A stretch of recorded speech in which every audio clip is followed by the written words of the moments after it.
días, comunidad Gonzaga y el mundo entero. Sean ustedes bienvenidos al programa Un legado del Gabo para los Gonzagas. La presentación de un libro es un evento muy importante.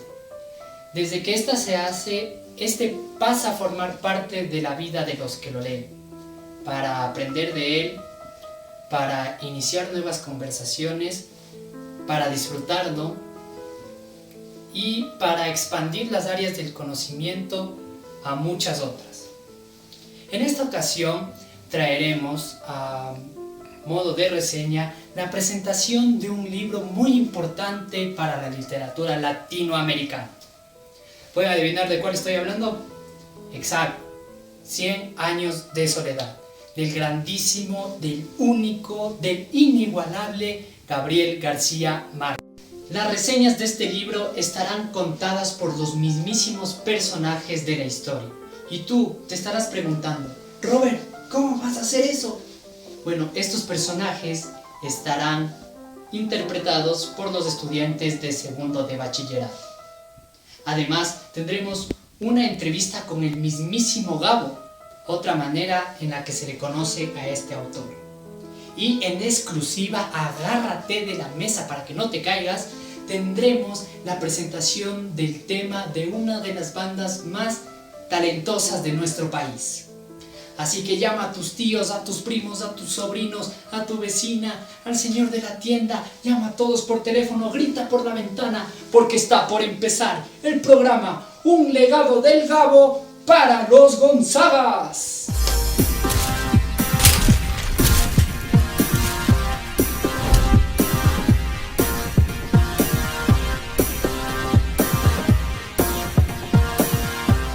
Recorrer el mágico y fabuloso mundo de 100 años de soledad, a través de los personajes que nos contarán sus historias de amor, desamor, guerra y soledad. Conoceremos a José Arcadio Buendía, patriarca de Macondo, con la reseña de segundo B.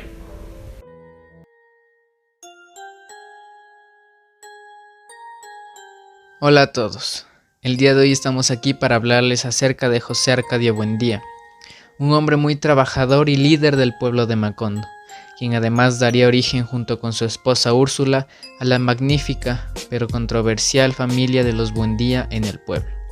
Todo esto se desarrolla en el libro de 100 años de soledad, cuyo autor es Gabriel García Márquez. Vamos a empezar hablando de su carácter.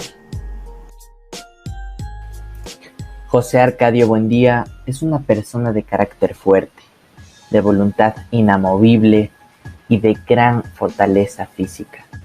Una persona con ilusiones extravagantes, decidido y centrado en todo aquello que se proponía. Una persona con gran interés por la ciencia, muy idealista y sobre todo aventurero. Una persona que le gustaba todo aquello que hacía y con algo de remordimiento. Ahora vamos a abordar el tema de José Arcadio Buendía y su relación con la ciencia. José Arcadio Buendía se caracterizó por ser un personaje que se adentró en el mundo de la ciencia, que en aquellos tiempos era la alquimia. Desde que los gitanos llegaron al pueblo de Macondo, especialmente Melquíades con sus grandes inventos, José Arcadio Buendía empezó a analizarlos y a darles utilidades erróneas, como tratar de sacar del suelo oro con un imán. Pero poco a poco, y con la ayuda de los apuntes que Melquíades le dejó, José Arcadio Buendía se empezaría a volver una mente brillante, pues descubrió que la Tierra era redonda, o la forma de fundir metales y darles formas. Dejó el trabajo del hogar para sumergirse en la alquimia y su taller. Asimismo, analizaba cada invento que llegaba al pueblo, y lo desarmaba si era necesario. Llegó un tiempo largo en que dejó la ciencia para dedicarse a su familia y al pueblo. No sería hasta sus últimos años de vida que volvería a sumergirse en ella junto con su hijo Aureliano.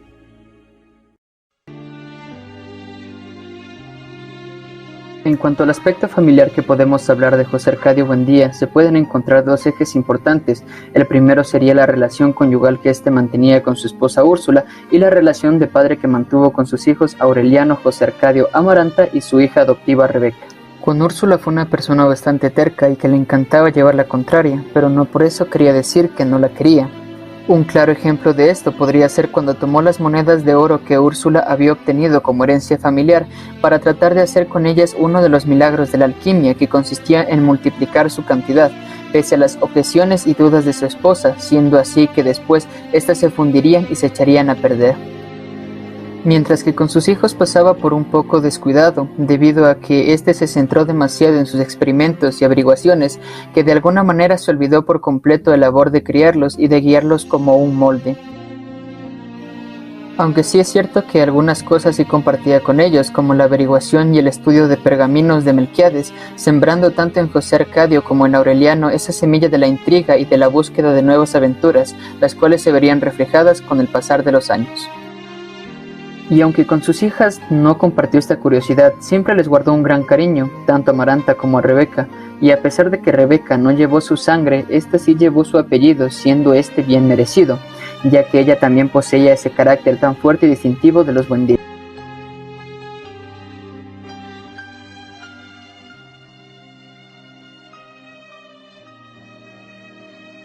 Se preguntarán cómo es que José Arcadio Buendía funda Macondo. Todo inicia cuando su tatarabuelo hizo una sociedad con el tatarabuelo de Úrsula, y tras una serie de cruces, él y su esposa fueron primos.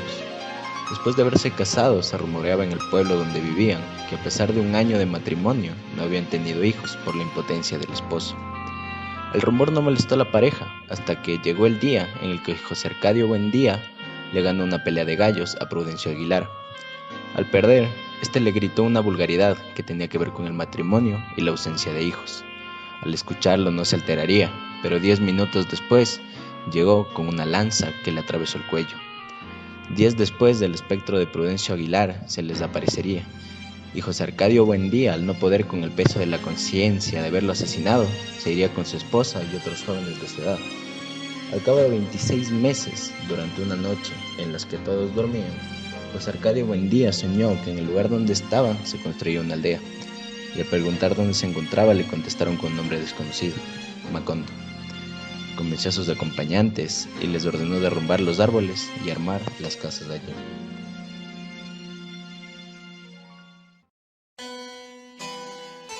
La muerte de José Arcadio Buendía. El coronel Aureliano Buendía manda un mensaje a Úrsula en el cual decía: cuiden mucho a papá porque se va a morir. Úrsula se alarmó y pidió ayuda para que llevaran a José Arcadio Buendía a su dormitorio. A la mañana siguiente no estaba en su dormitorio. Luego de buscarlo, Úrsula lo encuentra otra vez bajo el castaño. Es por esto que lo amarraron a la cama a José Arcadio Buendía.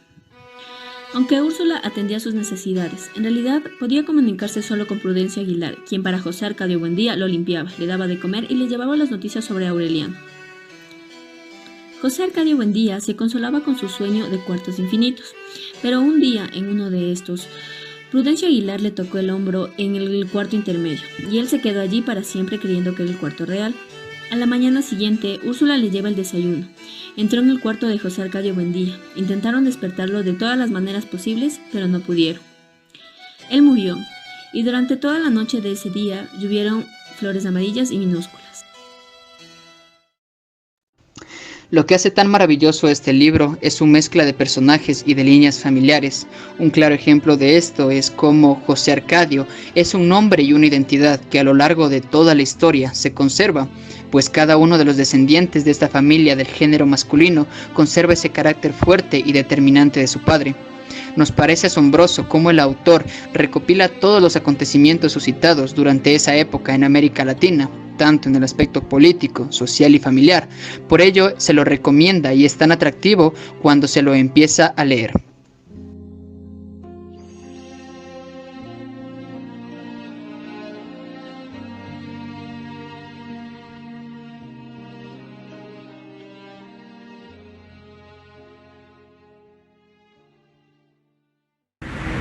Bueno, ahora vamos a presentar un personaje fuerte, que a pesar de las circunstancias nunca perdió su postura. A continuación, Úrsula, con la reseña del segundo de bachillerato C.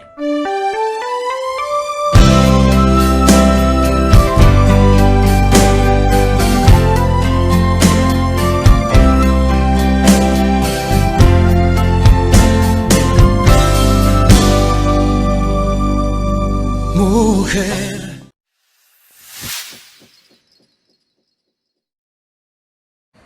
Hoy, en Mujer, Casos de la Vida Real, presentamos la historia de Rebeca, una niña huérfana que llega a Macondo con una carta en mano destinada a Úrsula, y este fue el inicio de una serie de eventos en su vida.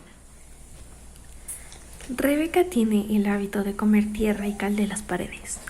Lo hace a escondidas. También tiene la costumbre de chuparse el dedo.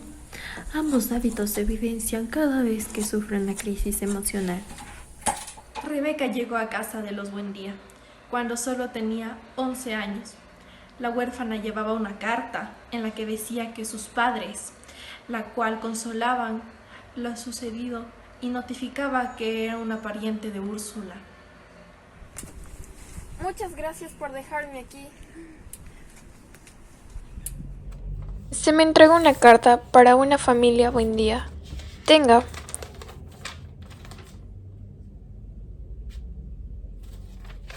Te llamarás Rebeca y serás nuestra hija adoptiva. Eres bienvenida a este hogar.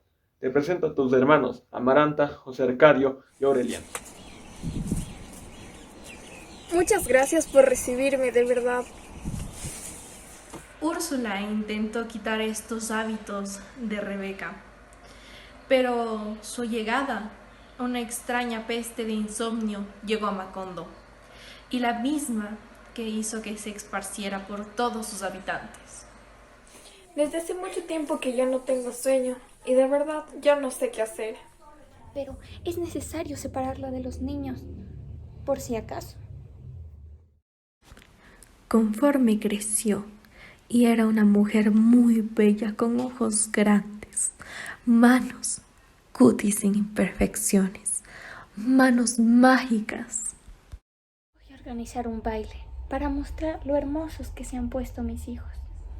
Se envió la pianola a Pietro Crispi para ser armada y con la ayuda de las niñas se armó, pero a Pietro se fue causando una conmoción en Amaranta y Rebeca. Los primeros días se mandaba cartas con Pietro y tiempo después su hermano Aureliano se iba a casar con Remedios Moscote, pero su padre le puso una condición. Rebeca se casará el mismo día con Pietro Crespi. Ya está arreglado. Hoy me visitará Prieto. ¡Ay, qué emoción! ¡Ey, mira lo que te traje!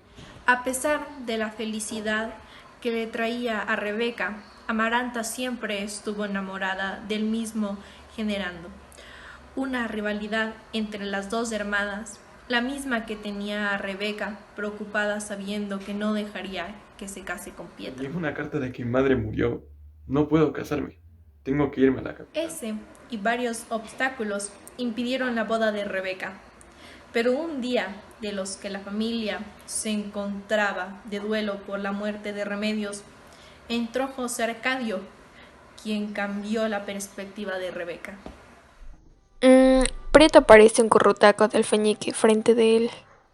Rebeca hizo todo lo posible por estar cerca de su hermano, con quien tiempo después se acostaría con él y 3 días más tarde se casarían. Pero antes fue a hablar con Pietro. No importa que sea mi hermana, no te tomes la molestia de preguntarle nada a Rebeca. No puedo creer lo que han hecho. Les prohíbo. Aureliano, su hermano, se preocupó y le proporcionó objetos, hasta que ocurrió la muerte de José Arcadio. Nunca se supo quién asesinó a Arcadio. Su madre lo encontró en un cuarto, pero Rebeca, ante tal situación, se encierra y no vuelven a saber más de ella. Se olvidaron de Rebeca. Con el tiempo y uno de los hijos de Aureliano, Aureliano triste, le encontró con el fin de ayudarle a regresar, pero no aceptó. Pero su existencia llegó a oídos de Úrsula. Rebeca fue de corazón impaciente. Siempre tuvo valentía. Siempre decía eso de mi estirpe. Qué injustos hemos sido contigo. Rebeca sufrió de soledad desde muy joven y hasta su vejez. Se pudieron evidenciar fragmentos claros como la muerte de su esposo y la de sus padres. Fue parte de aquella soledad que comía a la casa y a todos sus personajes. Murió encerrada en su habitación el mismo año que Úrsula. Así se da el cierre de este personaje de forma simbólica, puesto que muere chupándose el dedo y Aureliano II en ese tiempo se encargó incluso de su entierro. Siendo así, poco a poco se acaba la historia con Aureliano Babilonio, quien descifró en varios pergaminos que la familia estuvo condenada a la soledad y todo siempre estuvo escrito. Pero la vida en Macondo no es fácil desde la postura de una de sus hijas. Recorreremos el camino de la triste Amaranta y su historia de soledad. Miremos la reseña de segundo A. Buenos días, soy Gabriel José de la Concordia García Márquez. Nací el 6 de marzo de 1927 en la ciudad de Aracataca, Colombia. Fui un escritor y periodista colombiano. Fui muy reconocido por mis novelas y cuentos, y gracias a esto, en el año 1982, gané un premio Nobel a la literatura, por mis novelas e historias cortas, donde combinaba lo fantástico con lo real, y gracias a esto representaba los conflictos de un continente, específicamente la del continente latinoamericano. Mis dos mayores movimientos fue el realismo mágico y el boom latinoamericano. El mayor exponente de este es 100 años de soledad, que pertenece al realismo mágico. Finalmente, fallecí el 17 de abril del año 2014, gracias a una neumonía. Hola, soy Amaranta Buendía Iguarán, la hija menor de Úrsula Iguarán y José Arcadio Buendía. Crecí junto a Rebeca, mi hermana adoptiva, porque mis hermanos José Arcadio y Aureliano tomaron su rumbo. Un día vino un italiano a la casa, llamado Pietro Crespi, instaló la pianola y nos enseñó a bailar a Rebeca y a mí. Las dos nos enamoramos perdidamente de él, pero él solo tenía ojos para Rebeca y le propuso matrimonio. Pero yo me propuse hacer hasta lo imposible para que ellos no se casaran. Le quité la funda del vestido de bodas de Rebeca para que le entren las polillas. La boda se atrasó, pero no se suspendió. Así que no me quedé de brazos cruzados y envenené la sopa de Rebeca, pero ocurrió algo lamentable. La sopa la comió la pequeña Remedios y por esta razón falleció. Al final todo resultó a mi favor. Rebeca se enamoró de mi hermano José Arcadio y se casaron. Y al fin tengo el camino libre con mi querido Pietro. Tuve que rechazar la propuesta de matrimonio de Pietro Crespi, a pesar del inmenso amor que yo sentí por él. Él terminó suicidándose. Acabó con su vida, cortando sus venas. El remordimiento y la culpa me persiguieron hasta el punto de llegar a hacerme daño a mí misma.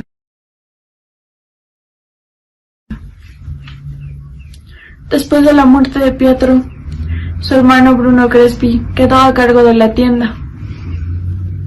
Con ese dinero, él creó el primer teatro que tuvo Macondo, al mismo tiempo que una compañía bananera llegaba. Generó muchos empleos y mucho trabajo. Sin embargo, explotaba a sus trabajadores. Soy Amaranta Buendía. En este momento me encuentro en el transcurso de la guerra que provocó mi hermano, el coronel Aureliano Buendía. Hace poco, un compañero de guerra de mi hermano me declaró su amor. Pero resulta que él es un gran amigo de mi madre y un gran amigo mío. Lo considero una gran persona. Es Gerineldo Márquez.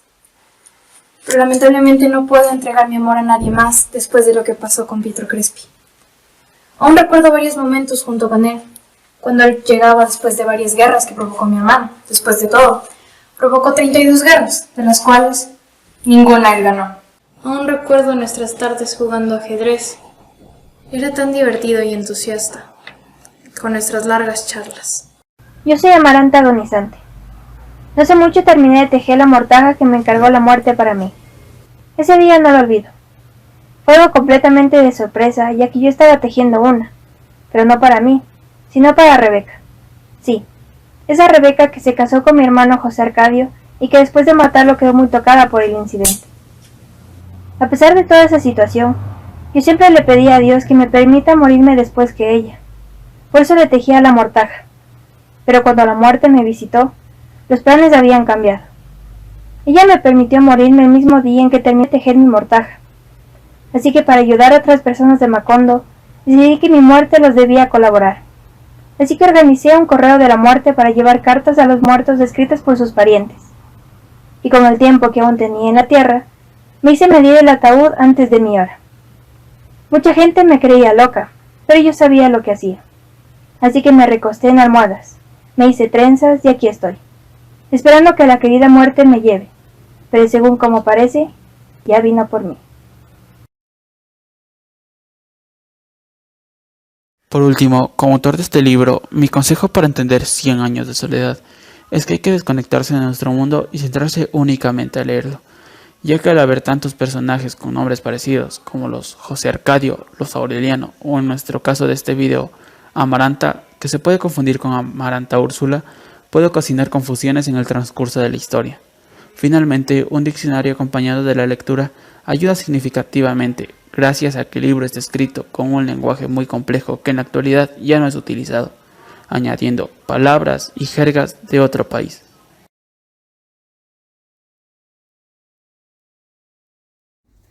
Es importante saber cómo se va dando la vida en las generaciones posteriores. Por este motivo conoceremos a Arcadio, nieto de José Arcadio, para saber un poco más de su vida de guerra, conflictos y dolor, con la reseña de segundo de bachillerato de... Recuerdo como si fuera ayer en el día en el que José Arcadio, hijo de José Arcadio Buendía y Úrsula, tocó a mi puerta. Era joven y apuesto, pero todavía un niño en comparación a la edad que tenía. Sin embargo, eso no pidió que del fruto de nuestra pasión naciera mi hijo, Arcadio. Después de algunos días de que mi hijo mayor, José Arcadio, se haya marchado con el grupo de gitanos que visitaba con frecuencia el pueblo de Macondo, Pilar Ternera me sorprendió con la noticia de que tenían un hijo. Fue algo que no les puede venir y estaba indispuesta a aceptarlo, pero mi marido, con lo terco que es, terminó llevándolo a la casa y dándole el apellido Buendía. Así que criamos a ese que era nuestro nieto como si fuera nuestro hijo. Bueno, me crié con mis dos hermanas, Amaranta y Rebeca, que tenían casi la misma edad que yo, porque Aureliano ya era mucho mayor y solo se concentraba en las cosas de su taller.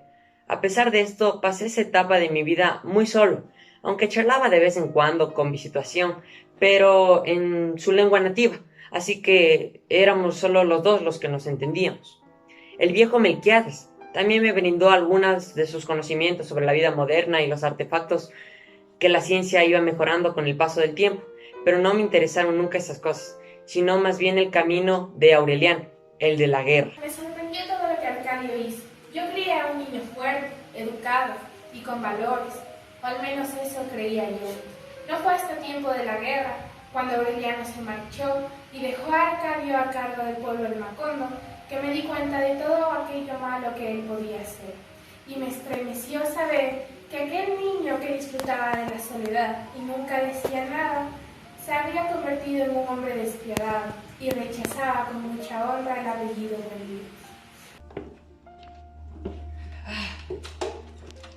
Mi oportunidad llegó cuando el coronel Aureliano Buendía me dejó a cargo de Macondo. En ese entonces yo era la máxima autoridad del pueblo y podía hacer con mi ejército, es decir, mis estudiantes, lo que yo quiera. Pero lo único que en ese entonces todavía no lograba conseguir era tener a Pilar Ternera en mis brazos. Úrsula aceptó cuidar a mi hijo, con la condición de que nunca sufriera la verdad, por lo que cuando creció no podía satisfacer los pedidos que él me hacía. ¿Cómo lo podía hacer? Era mi hijo. Por lo que la única solución que tuve fue Santa Sofía de la Piedad, con quien creía que podía tener una buena relación y formar una familia. Conocí a una mujer muy bella, en medio de la guerra. Su nombre era Santa Sofía de la Piedad. La había visto antes, pero solo muy pocas veces, porque parecía que tenía la cualidad de existir o aparecer solo en ciertos momentos. Con ella conocí lo que es el amor, y gracias al dinero que conseguí con las contribuciones que José Arcadio y Rebeca pagaban al gobierno por legalizar las tierras que utilizaban, pudimos construir nuestra casa. Un día Sin embargo, un mensaje del coronel Aureliano llegó al pueblo. No lo creí porque las pruebas que traía aquel mensajero eran demasiado simples, pero tal acto me costó mi muerte, y la de muchos más, ya que después de eso el partido conservador invadió todo el pueblo. Los soldados de mi ejército murieron, uno por uno, y yo fui condenado a muerte, lamentablemente. La última voluntad de mi esposo frente al pelotón de fusilamiento fue que nuestra niña, que ya había nacido, se llamara Úrsula, y que el bebé que venía en camino, si nacía niño, se llamara José Arcadio, en honor a su abuelo. Se le olvidó decir que si nacía niña, la llamara Remedio, pero era algo que yo ya presentía. Nacieron 2 gemelos, a los que nombramos José Arcadio II y Aureliano II, tal y como lo había pedido Arcadio, pero a la niña no la llamamos Úrsula, porque representaba mucho sufrimiento en nuestra familia, sino que la llamamos Remedio. Desde su nacimiento mostró una inigualable belleza, y todos la empezaron a conocer por ello, pero al crecer no mostró ni una pizca de inteligencia. Nuestros hijos tuvieron una infancia normal. A los gemelos les gustaba jugar a cambiar de nombres y personalidad. Por eso, en su adultez, la mayoría pensaba que quedaron cambiados. Dios la Bella, por otro lado, era la mujer más buscada por los hombres de Macondo. Tenía algo que los atrapaba, hasta el punto de poder llegar a morir de amor. Remedios era una mujer de otro planeta, y su final fue algo que jamás había visto. Tal y como un ángel, Remedios la Bella se elevó por los cielos, envuelta en unas sábanas que volaban con el viento. Nunca la volvimos a ver, pero su recuerdo permanecerá con nosotros. En fin, la familia sigue creciendo. Y algunos problemas desapareciendo. Pero la soledad no se acaba. ¿100 años eran mucho o nada?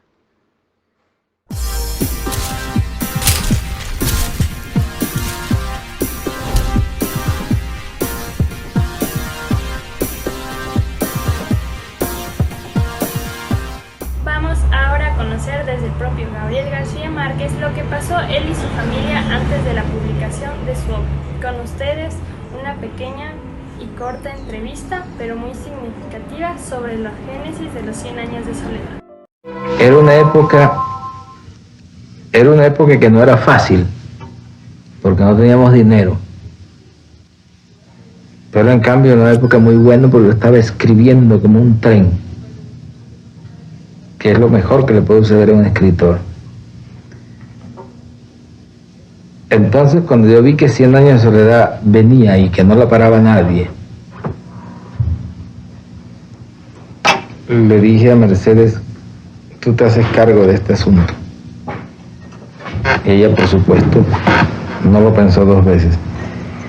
Es curioso que mis hijos, ahora yo les pregunto de esta época y ellos me recuerdan como un hombre que estaba encerrado en un cuarto y que no salía nunca, y yo tenía la impresión de que era el ser más humano y más sociable del mundo. Y ahora me di cuenta que durante 18 meses no salí del cuarto. Pero yo recuerdo que salí una vez. Salí una vez cuando Mercedes me dijo que no había nada que hacer, que ya había llegado al fondo. Entonces yo tenía un carro y lo llevé al Monte de Piedad y lo empeñé y le traje a Mercedes la plata y le dije, mira, aquí tienes como para 10 años. Y duró 3 meses.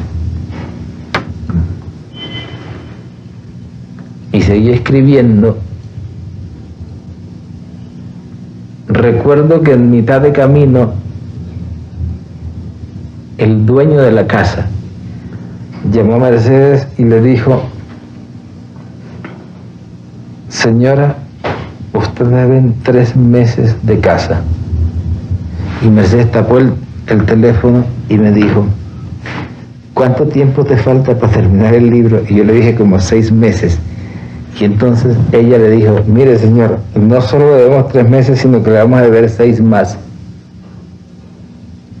Y entonces el tipo le dijo, y dentro de 7 me pagan todo. Y dije, sí, todo. Y él le dijo, si usted me da su palabra, yo no tengo ningún inconveniente en esperarlo. Y Mercedes está por mí, mi palabra. Digo, mi palabra de honor. Y tú sabes que a los 7 meses fuimos y le pagamos todo. No por 100 años de soledad, porque yo terminé yendo y traía tal perrenque en la mano que me puse a trabajar después en publicidad y pudimos pagar todo eso. Y el día que lo terminé, nos fuimos al correo, Mercedes y yo. Eran 700 páginas. Entonces lo pesaron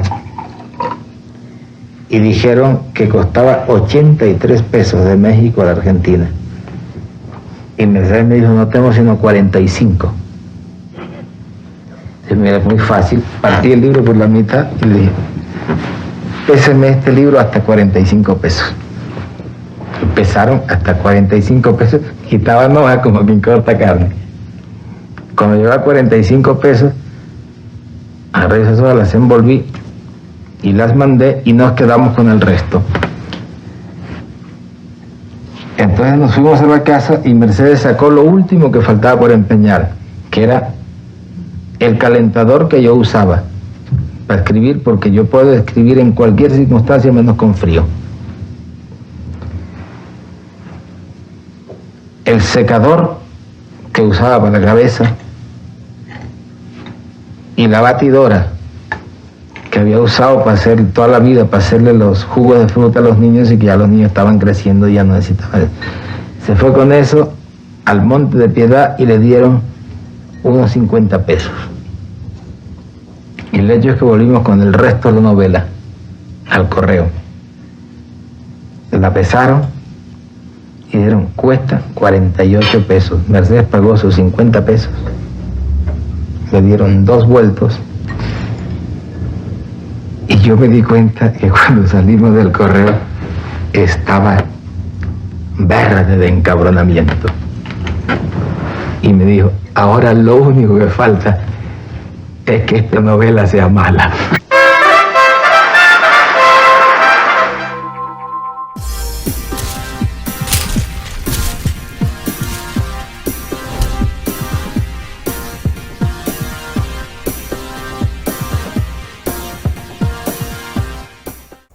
Ahora, luego de haber disfrutado de tan importante entrevista que nos permitiera conocer más sobre su vida y su obra, demos paso a unos grandes y talentosos artistas que nos deleitarán con la interpretación de una obra convertida en canción, la cual se titula Los 100 años de Macondo.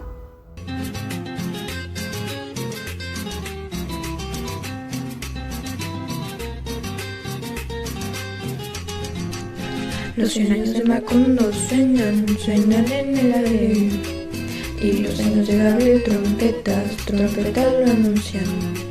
Encadenado Macondo sueña José Arcadio, y ante la gala pasa haciendo un revuelo de recuerdos.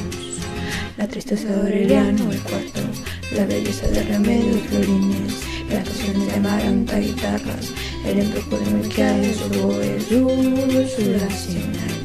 Soledad Macondo, Úrsula 100 años. Soledad Macondo, eres epopeya del pueblo olvidado, forjado en 100 años de amores de historia.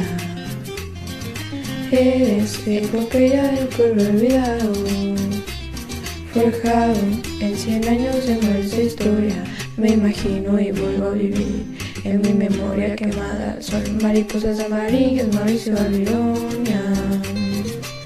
Mariposas amarillas que vuelan liberadas. Mariposas amarillas, Mauricio Babilonia. Mariposas amarillas que vuelan liberadas.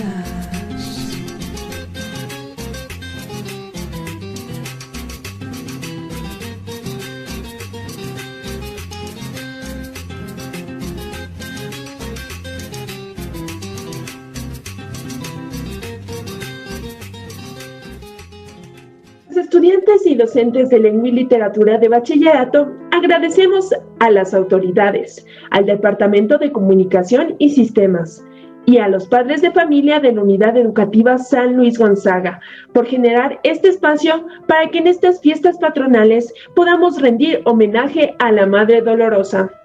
Nos sentimos muy contentos de saber que a pesar de la pandemia y las circunstancias de aprendizaje, podamos celebrar un año más este milagro de amor. Muchas gracias.